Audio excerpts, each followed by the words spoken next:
Well, hello and welcome to the tennis podcast, or should I say the reimagined tennis podcast for one night only, because we are here to talk about the reimagined US Open Mixed Doubles Championship, an official Grand Slam tournament, lest anyone need reminding.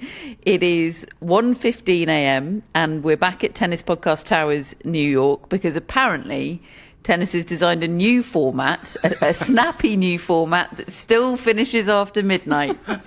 Well done, tennis. All of which is to say that edition number 1 of the reimagined US Open Mixed Doubles Tournament is in the books, and Sara Errani and Andrea Vavassori have executed their plan to poop all over the USTA's glitzy star-studded party to chilling perfection. They defended the mixed doubles title they won 50 weeks ago in rather different fashion. So it turns out, David, that you can put them on the bloody roll of honour. Yes, you can. Yes, you can. Although, you know, it's not the same, is it? Listen, I'm not going to get into all that again. But well, I mean, that's literally what we're here for, to get into all of that. But I do love it. I mean, look, the thing is, I really enjoyed this whole thing. I really did. And I've got lots and lots of good things to say about it. But my God, did I enjoy the fact that they won it. You know, that is what I hoped for at the outset. That is what they, as you rightly put it, executed so perfectly. I mean, not quite perfectly, because they should have won it in straight sets and didn't, but they still won it. But don't you think it's more perfect? Oh, it was. I mean, it couldn't have been more perfect because of what Sara Errani did. More of that later. But, you know, it was wonderful. It was a wonderful occasion tonight. We've been inside Arthur Ashe Stadium for the whole thing, and it was electric at the end when they were trying to get over the line there, and ultimately, real doubles players prevailed in the mixed doubles. And that's really cool. They beat Casper Ruud and Iga Swiatek, in case anybody didn't see it or didn't see the result. 10-6 in the match tie-break. And it was thrilling, Matt. It was a thrilling conclusion to a wild night to open our 2025 US Open. Yes, they started the night by introducing Casper Ruud and saying that he's desperately seeking his first Grand Slam trophy. At his fourth attempt. And I thought, oh, okay, it's going to be that kind of night then. They're putting that alongside him against Carlos Alcaraz over 4 hours. Yeah, I mean, we know it's not a Grand Slam final because Iga Swiatek lost. Does not lose Grand Slam finals. But look, as much as we enjoy joking about all this, the hard truth is we all had a great time. We really did. We've enjoyed the last 2 days a lot, and I was definitely intrigued by the event. I was sceptical about it, but intrigued. I didn't think I would be swept up in it. I didn't think I would enjoy it as much as I have done, I'll be honest. I even enjoyed Fast Four. I wanted Fast Four in the final. I was so annoyed that the final wasn't Fast Four. So annoyed. Like, it should have been Fast Four. I can't explain it, but Fast Four really worked for this. I so much at that moment when you said that wanted to introduce you to yourself of 3 days ago. I know. Well, it's important to be able to admit your mistakes, David. Admit when you've been wrong. Yeah. We live in a climate where, you know, that's gone out of fashion. I was really wrong, just like I was wrong about the 1 point slam. There are real parallels. And to be clear, I don't think we're wrong about Fast Four the rest of the time. No. This is not a total positional shift. I mean, not yet. It's not a capitulation. No. Well, I mean, it is a slight capitulation, because I really would have died on the hill of leave the format alone. You said that it's the format that is making this a joke ahead of time. I think the format was right at the top of the things that took away from the integrity of the event. I would now to switch my agendas, to drive a different agenda train. I would now say that the 50% of the field being there by virtue of wildcards is the number one. We're back to your other agenda. How convenient. Is the number one sort of integrity sapping element of this tournament. Mine is the banishing of doubles players entirely, unless they put Errani and Vavassori in because they felt they should.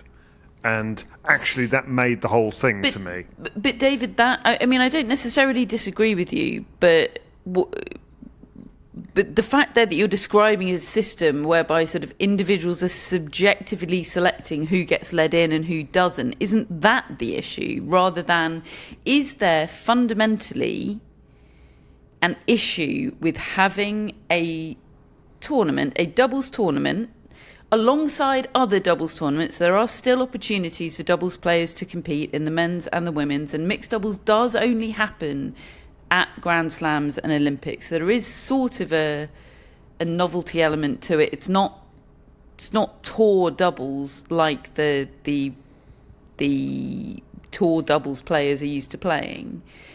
Is there anything wrong necessarily with having a mixed doubles tournament at a Grand Slam for which qualification is determined by singles ranking, combined singles ranking? No wildcards, no nonsense, but singles ranking. Well, I think that if that is the way you're going to do it, I think that's a real shame, because you are banishing the art of the doubles player.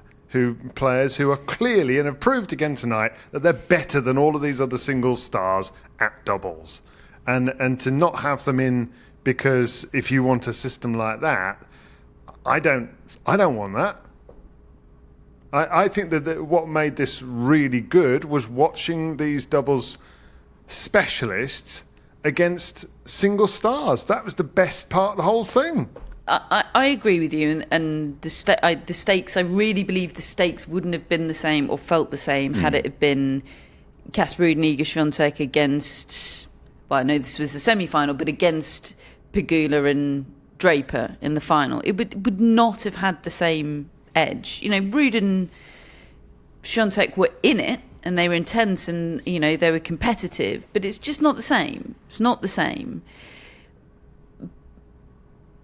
But I do agree with you on that. But equally, part of what made tonight so much fun and, as you said, electrifying was the crowd that were there. It was sold out tonight. The crowd bought the tickets because the names were there. Sure, but you can have both. You can have both. You can have, how many teams were there? 16 in total? 12 made up of singles players, 4 of doubles players. Take the Grand Slam mixed doubles champions from all the other Grand Slams, stick them in this, and you're defending champions. There's your field, and that's really interesting. And the singles players, I think Swiatek and Ruud were well aware of the magnitude of their challenge playing these incredible doubles players, and they were given everything to try to beat them, to show how good they are. I loved the intensity of all of tonight, but the most intensity and the most excitement was watching specialists against far superior tennis players as individuals, and that is an intoxicating mix that should be traded on in this format. There's an opportunity here that the US Open has unearthed, and I think that they've done an incredible job of staging this event, and they could just cap it all off if they would just allow the doubles players to have 4 spots for Grand Slam champions. Yeah, I agree. I really agree with that.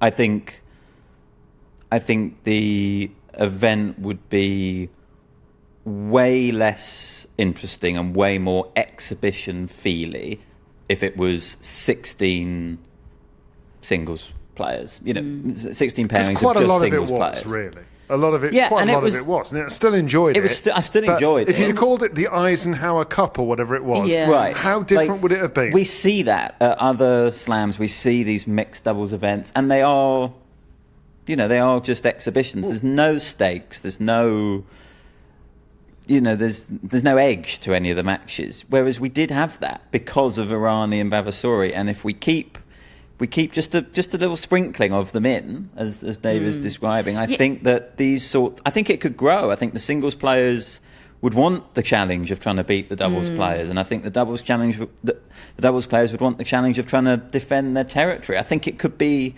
fantastic. Yeah, no, I agree. I would sign up for that. It's just but I absolutely designing take the point. a system where the qualification criteria aren't subjective, where there's some sort of mechanism to give qualification integrity.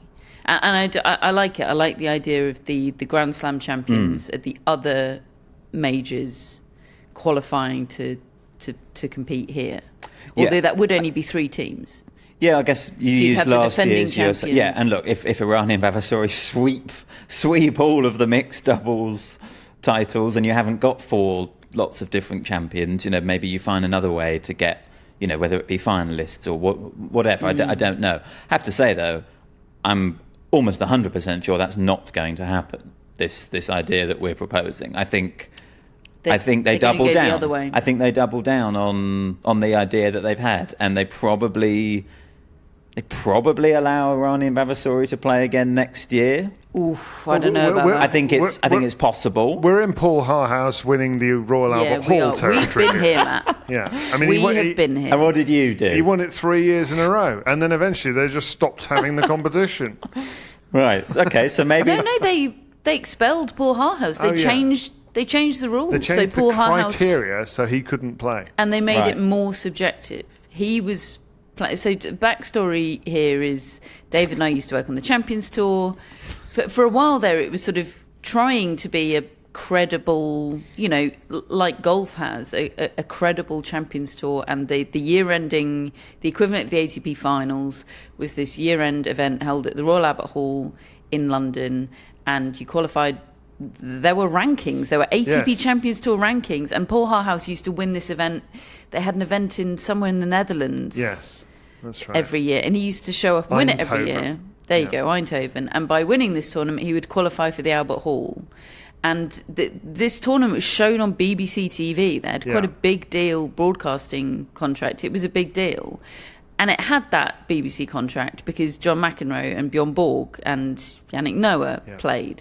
And Paul Harhouse showed up. Beat Jim Courier in the final the first year on the big launch of it. And then the next year he beat Goran Ivanisevic, and then he beat him again the next year. And then they didn't invite took out him back. John McEnroe, I think, in the group stages, and then they changed the rules to get rid of him. And I think in that third year he was asked to throw it and refuse. That's what I heard anyway. He was told we're going to lose our BBC deal if you don't piss off. And they did, yeah. Well, I wasn't expecting so much Paul Harhouse chat at 1:30 a.m. before the US Open's even properly started. Here we are. He'd have been good at this. He's a good doubles player. I suppose, my feeling is that, they're very keen to call themselves an official Grand Slam tournament, right?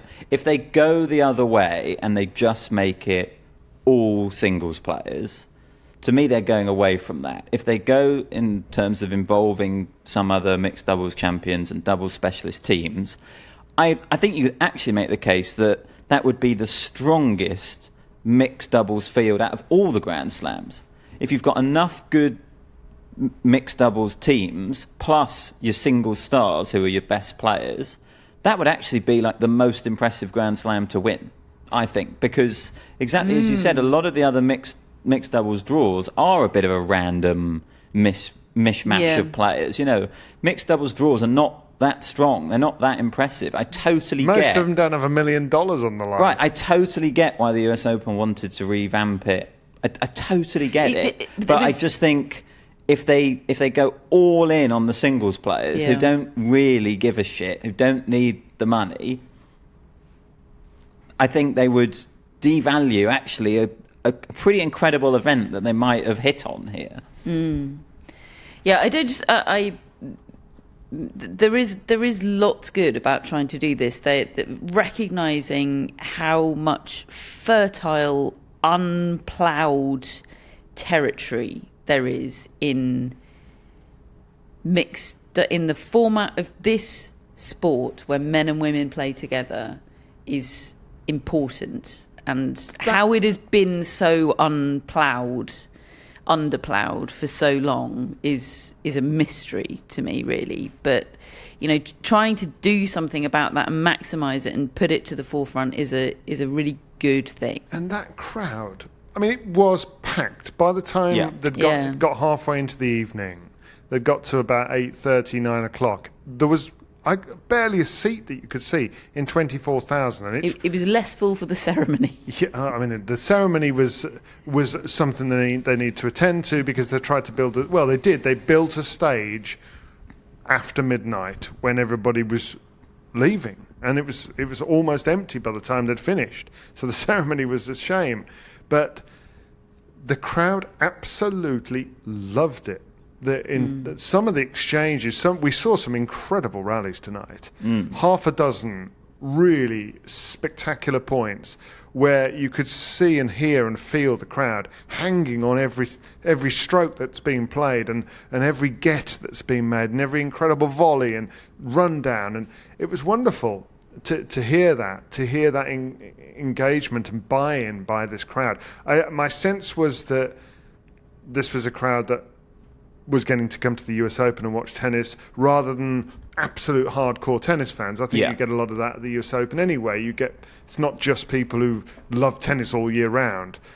They were reacting to these spectacular rallies, and they weren't being cynical about any of it, and which was great. The US Open and the USTA really judged that well. I think they understood how to make this thing work. These tweaks, I hope they go in the one direction. I suspect, like you say, they will go in the other. And they need, and as you said, they need the single stars. The crowd were there because of the names, the single stars, and the crowd elevated the event and brought a buzz to it. It was great. It was really great. But I fear that they're going to go the other direction, and the novelty will wear off.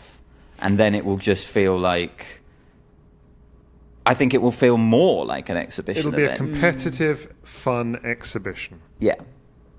Yeah.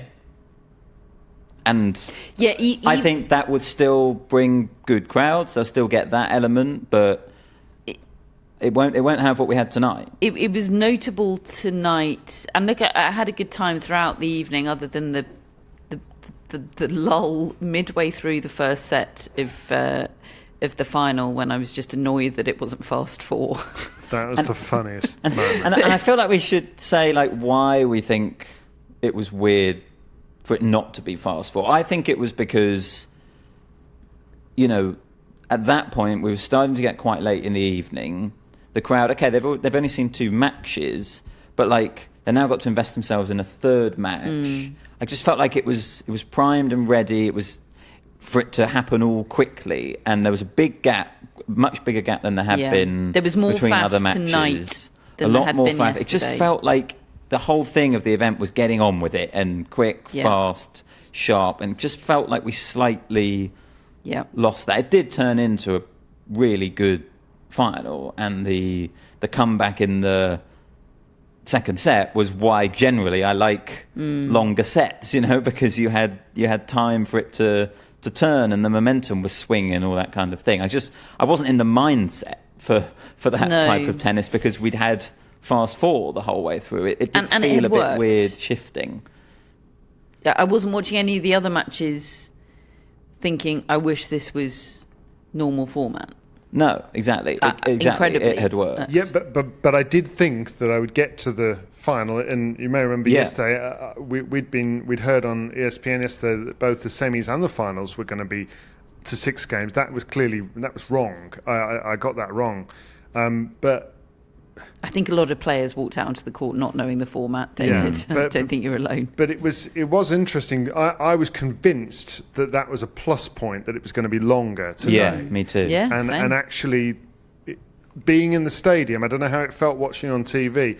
Being in the stadium, I really wanted all the fast four elements of it. It just worked. It just felt like there was a little moment in the final where the crowd had run out of energy a little bit. They got it back at the end when it that got was very spectacular. much my trajectory. Yeah. I ran out of energy. I got it back big time. Expended it all on Sara Errani's underarm serve. Can't believe it's taken us so long to mention the underarm serve. Can we go through this? Sure. It was just incredible. So this tie-break's happening, and Vavassori and Errani, I mean, they've led by a set. They were 5-3 up. They served for it. Vavassori served for it. Vavassori served for it, and he did choke. And look, Świątek and Ruud played some unreal stuff to get it back. They were giving all their singles powers in order to come up with the goods, and then you kind of knew that as soon as they got that back, that Errani wasn't going to hold on. I mean, whereas the previous Errani service game, she'd been love 30 down, and Świątek and Ruud had missed 3 returns in a row, and then Ruud had shanked to forehand. that was astonishing. It was unbelievable. They hit 4 clangers in that game. And you're like, I can't believe they're this good and they're hitting amazing. shots that bad. And then it goes into this tie-break, and right at the start of the tie-break, I mean, Vavassori at the start of it looked like he'd seen a ghost. He looked so edgy and nervous because, I mean, the guy has got $500,000 each for them on the line here. He and Errani have already said that they're playing for doubles players everywhere in this tournament, and they've dominated the whole tournament.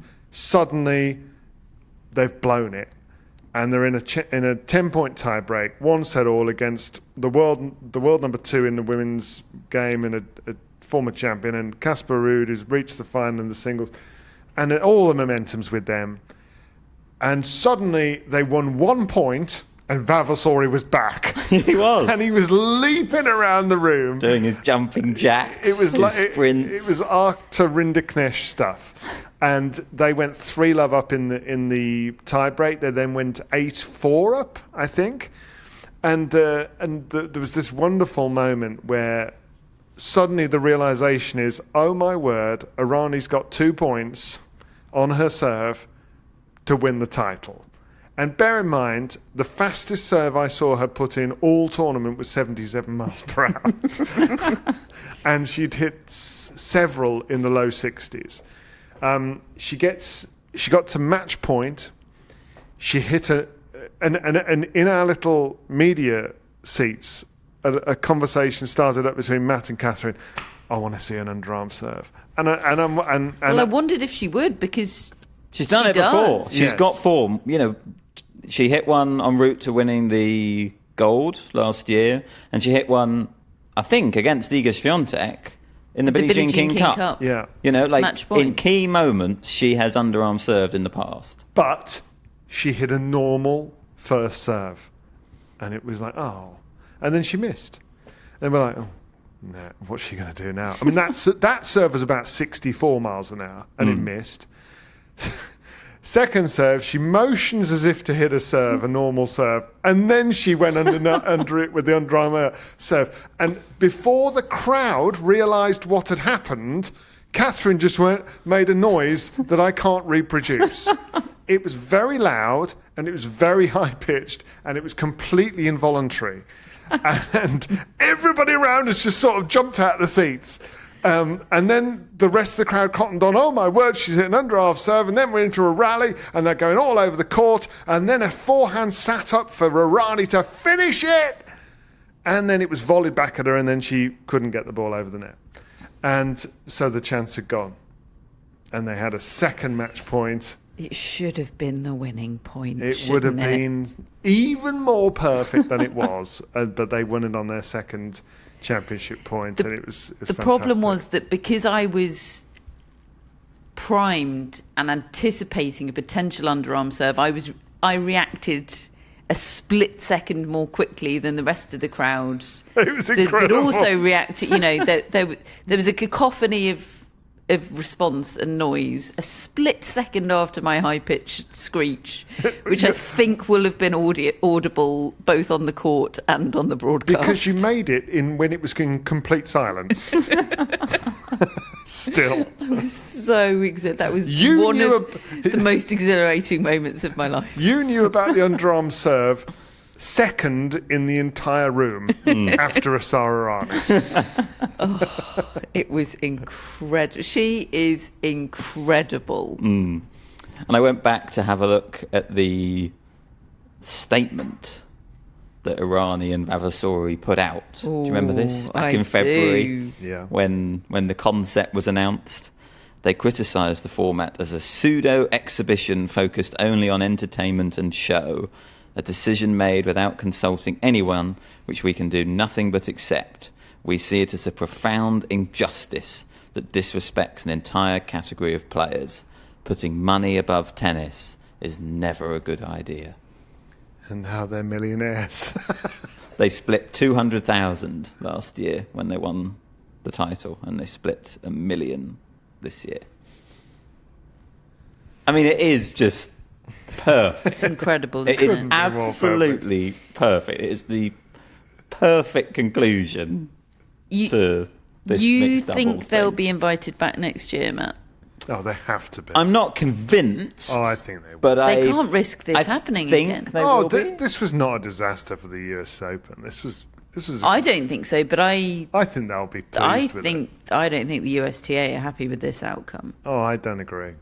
I think that they've No, got. I hope I'm wrong, I but don't think they're happy with it. I think they've got drama out of it. They've Yeah, No, and they kind of no. lean into the sort of drama that they've created. I think they've had their cake and they They eat have it lent too. into They do. it, yeah. They've had all the names. They've had a full house. Everybody's loved it, really. Most people have anyway. I'm sure there are some of our listeners who just didn't like this whole thing at all and didn't want to know. I understand that. I respect that as people who are more into tennis than I think the people in that stadium were on the whole. So they achieved their goals. They got ESPN TV. They got this massive show. It was all over in 2 days. All the players were happy with it. They don't feel like they've been overextended. They've had compliments, and now they've had two players who've made a big noise and have made it extra competitive, made it dramatic, and gone and won it, and that shows the legitimacy of it. Really, if you like, if they wanted to prove that it's a real mixed doubles tournament, well, they've just kind of proved that can be a thing. My concern is that they will invite them back because of all that, but that they won't have anybody else. And if they then don't win it next year, then they won't be back. I mean, Sara Errani is 37? Yeah. I mean, you have to wonder how much longer she's going to be able to play continually at this It level. looks like a pretty evergreen game. It does. I mean, she can underarm serve when Right. she's 67, probably. I really hope you're right. I just worry that the USTA view all this really differently to how we do. I think so. I think I think we are, we're ironists, aren't we? Like, we've had a lovely, silly time tonight. The USTA don't want anyone having a silly time. Like, we've loved it, but we haven't loved it in the way that they have intended people to love. That, they're ironically saying the word reimagined all the time over the MC is delivering the word reimagined And so much. and the Casper Ruud going for his first Grand Slam title at his fourth attempt. I mean, I'm sorry.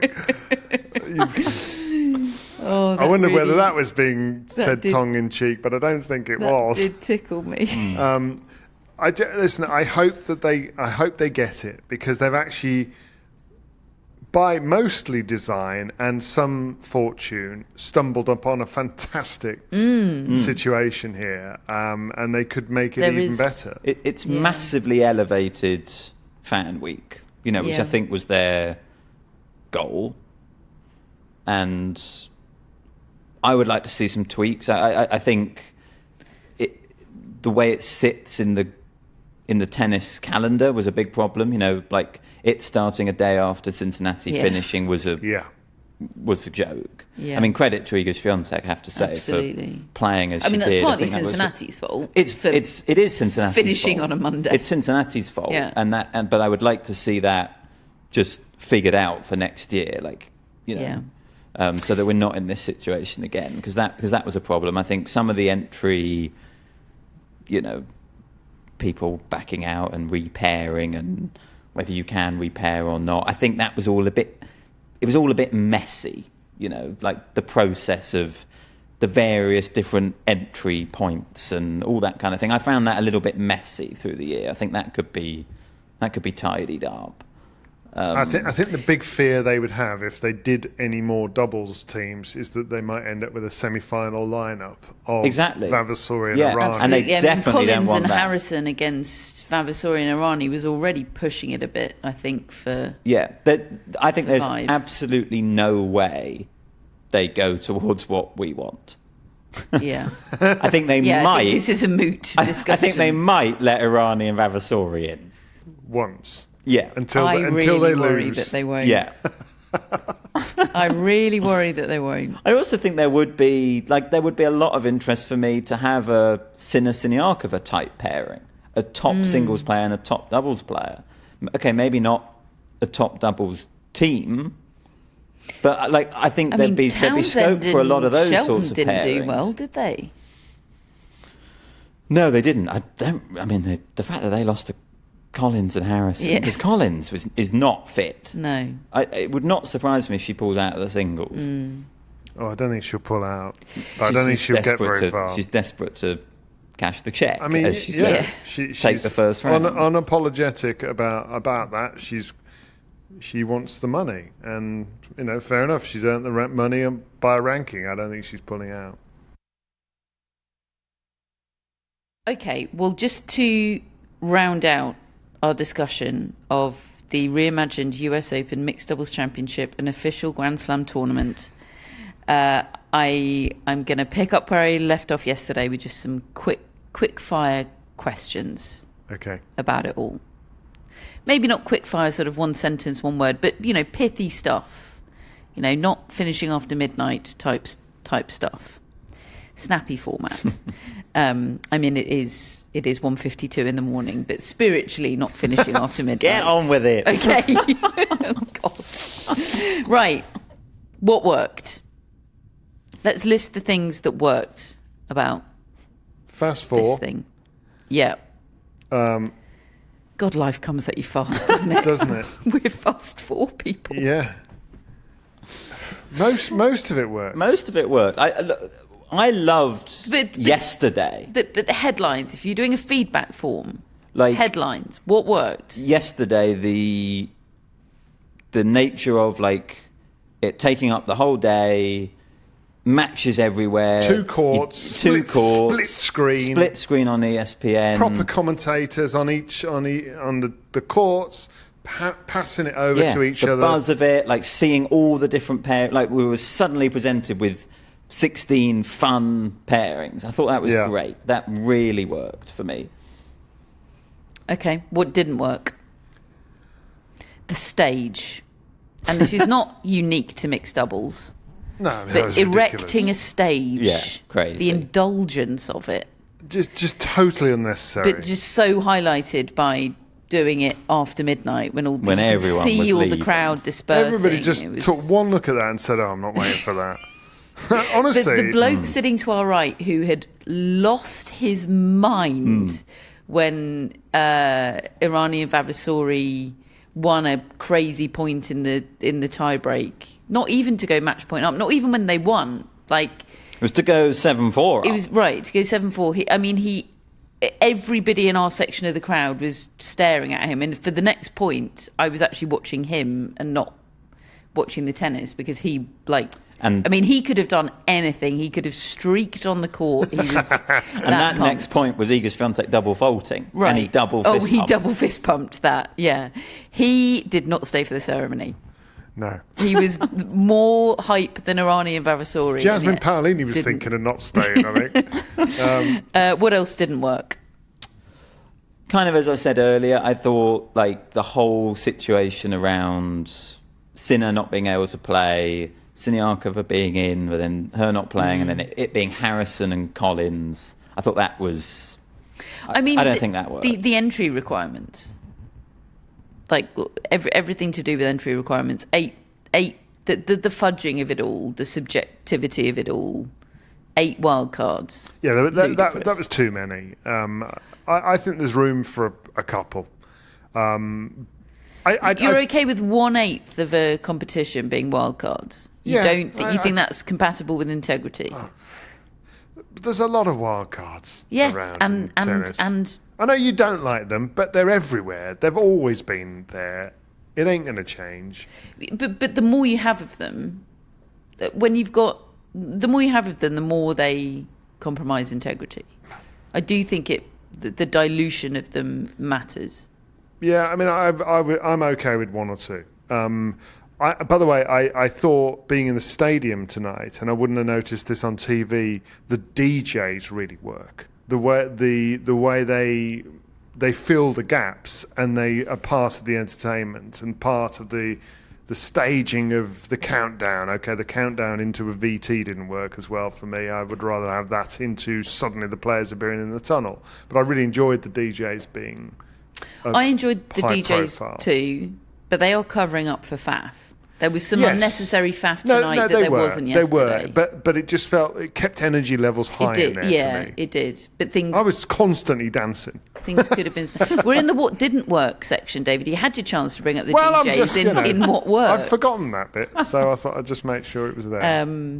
Bit too much faff tonight. Yes. And at least there was a DJ. And overall, over the course of the 2 days, I thought it was really pleasingly faff-free. Yeah. The speed, even down to Sam Querrey in the interview saying, right, you are going to be on here again in 4 minutes' time. Yeah. Right at the end of the interview, which I just thought marked everybody's card. We're getting on with this.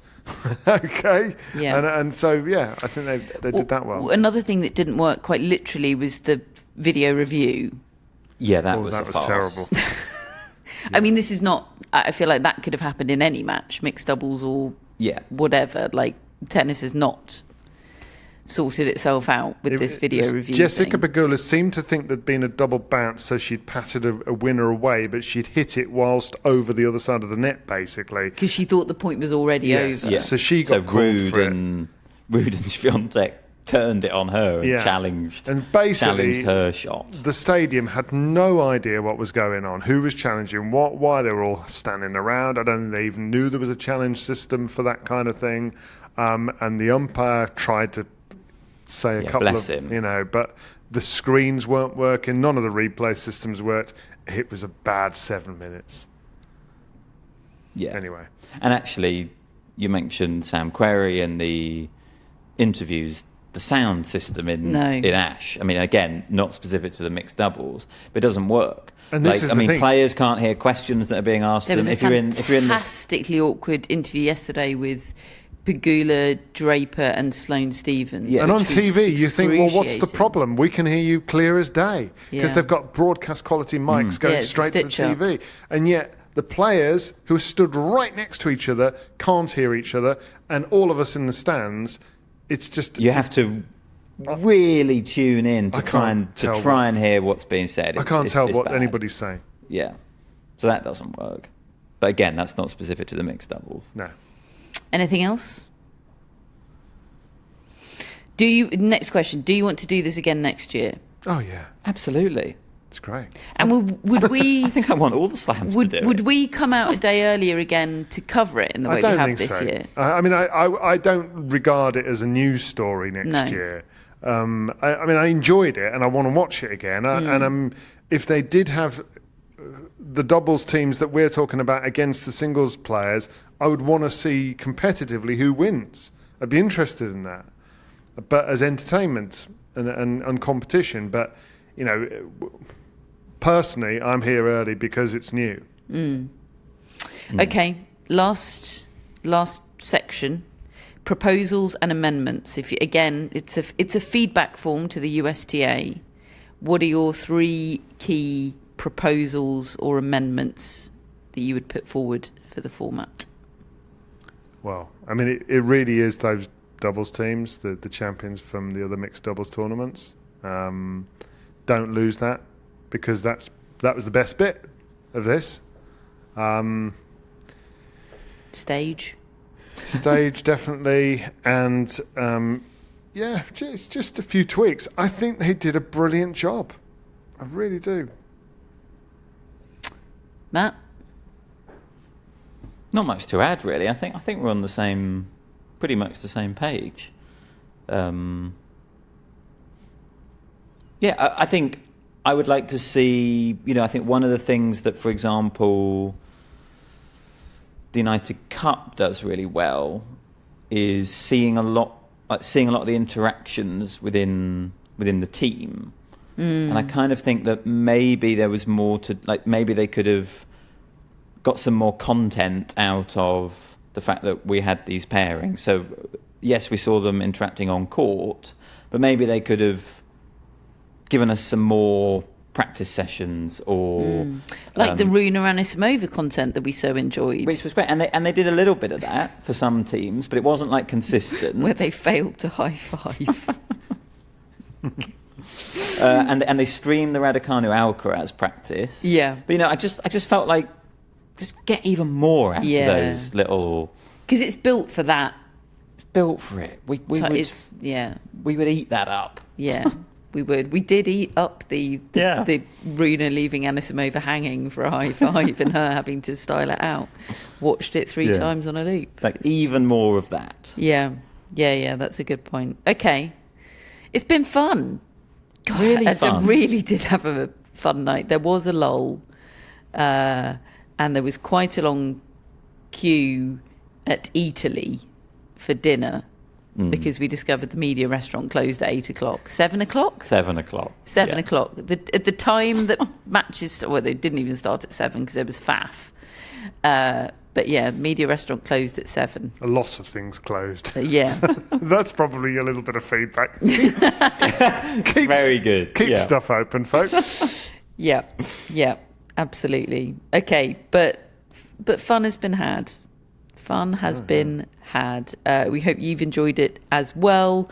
It's been a good kind of loosener, hasn't it, to get us into the US Open. Oh, absolutely. I feel so ready, and yet also so worried that nothing can possibly compare to that Sara Errani Underarm Serve moment. It's the 1 point slam all over again. I've peaked too soon. What are we going to do?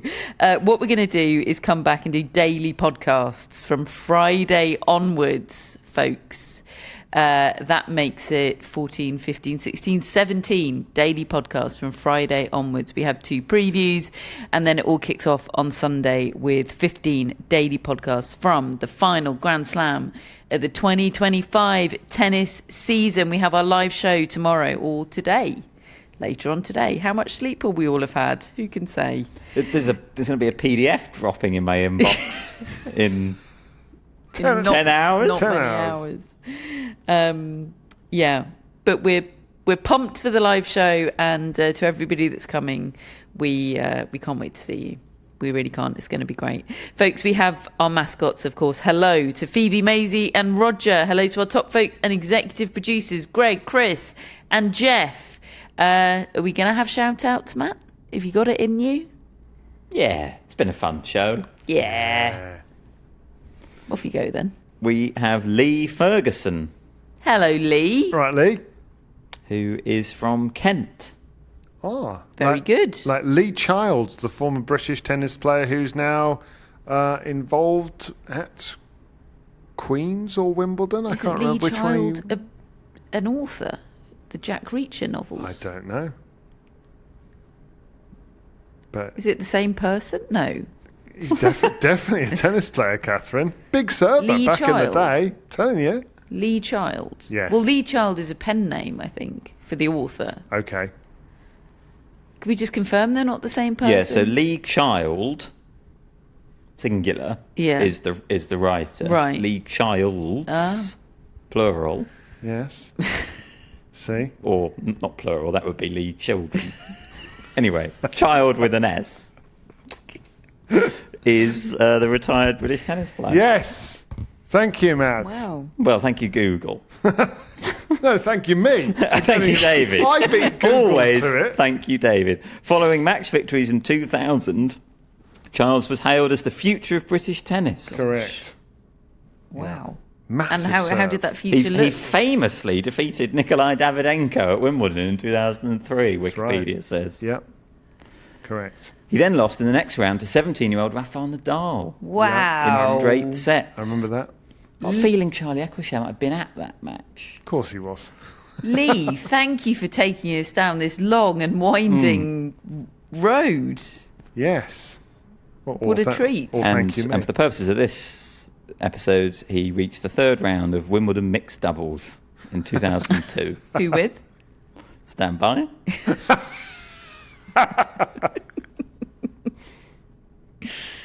Elena Baltapcha. Oh, bless. Lee, a truly long and winding road that I have enjoyed. Thank you for that. And thank you for being a friend of the Tennis Podcast. That was only our first shout out. We've got two more. We've got Tony Corbett, Hi, Hello, Tony. Tony. who is from Newcastle, Australia. Yes, and Tony works in tennis. I know this because Tony's been in touch with us on email in the past. And yeah, works in tennis. So hi, Tony. What does he do in tennis? She.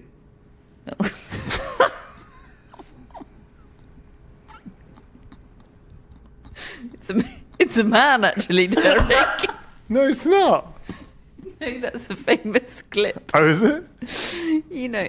Oh, yes, I remember.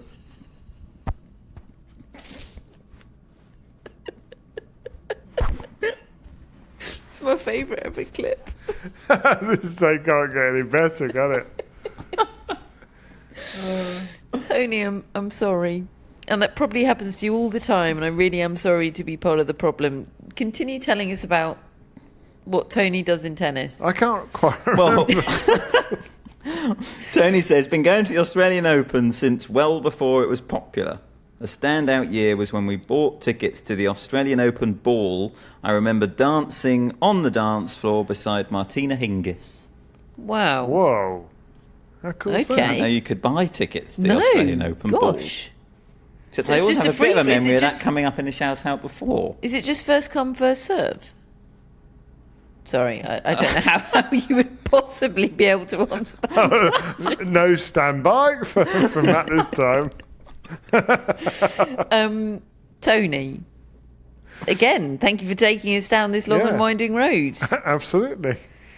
And thank you for being a friend of the Tennis Podcast. And finally, last but by no means least, we have Dawn Sawyer. Oh, Dawn. Hi, Dawn. I think Dawn's coming tomorrow night. She is. Or tonight. Yes. Yes, Dawn, a long time friend Yeah. of the pod. Yes, our strength and our stay. Really a core supporter. Mocker's mum. Mocker's mum, yeah. We're very grateful. And it'll be lovely to see Dawn tomorrow night. Any tennis dawns? It's going to be dawn here soon. Very good. We've got Sawyer, like former Australian tennis player Mary Sawyer, Oh, a two-time winner of the Irish Open, who defeated Maria Bueno in the 1977 final. wow. That's good. I think Vicky might have come up with that for us. Very good. Thank you, Vicky. Thank you, Dawn. Thank you, Tony. Thank you, Lee. Or maybe Dawn came up with that herself. I'm not sure who to give credit to. I'm going to give credit to them both because they're both excellent. They're both excellent. Good They plan. both definitely could have come up with that. Exactly. Yes. Yeah. Whereas we couldn't. Not at 2:08 a.m. Dawn, Tony, Lee, thank you ever so much for being friends of the Tennis Podcast. If you'd like to become a friend, the link, as always, is in our show notes. We are part of the Athletic Podcast Network. We will see some of you tomorrow for our live show. We will speak to all of you on Friday and for the next 17 days thereafter. Welcome to the US Open 2025. We will speak to you soon.